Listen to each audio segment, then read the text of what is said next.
Kwa kuwa nia ya mwili ni mauti, bali nia ya Roho ni uzima na amani.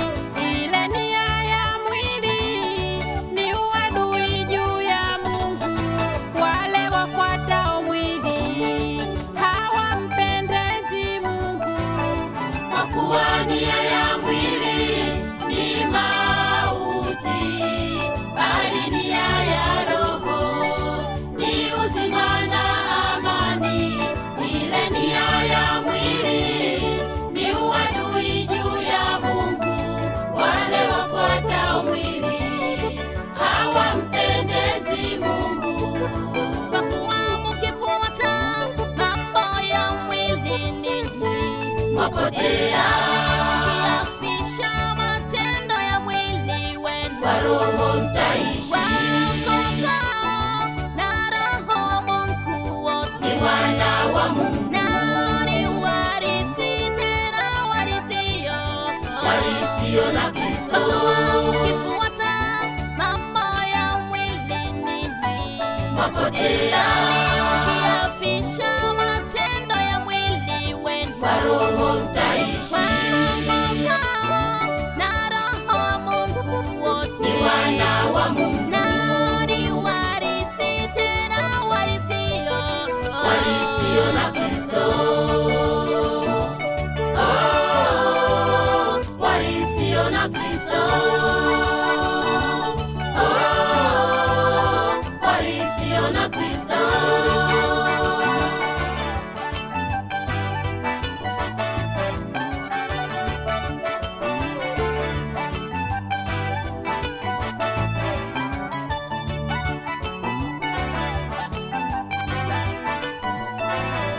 Kwa kuwa hamkupokea tena roho ya utumwa, bali mlipokea roho ya kufanywa wana. Kwa kuwa hamkupokea tena roho ya utumwa, bali mlipokea roho ya kufanywa wana. Ambayo twalia, yani Baba. Ambayo twalia, yani Baba.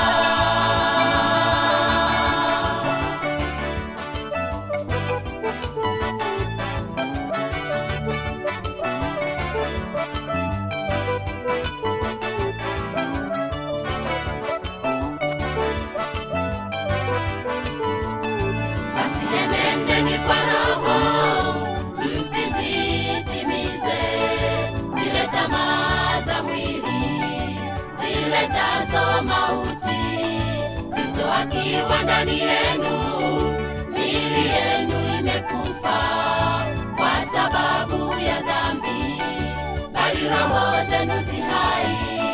Basi enendeni kwa Roho, msizitimize zile tamaa za mwili ziletazo mauti. Kristo akiwa ndani yenu, miili yenu imekufa kwa sababu ya dhambi, bali roho zenu zi hai. Kwa kuwa mkifuata mambo ya mwili ninyi Mwapotea, mkiafisha matendo ya mwili wenu. kwa Roho mtaishi. Waongoza na Roho wa Mungu wote. Ni wana wa Mungu, Na ni warisi tena warisio. warisio na Kristo. Kwa kuwa mkifuata mambo ya mwili ninyi Mwapotea,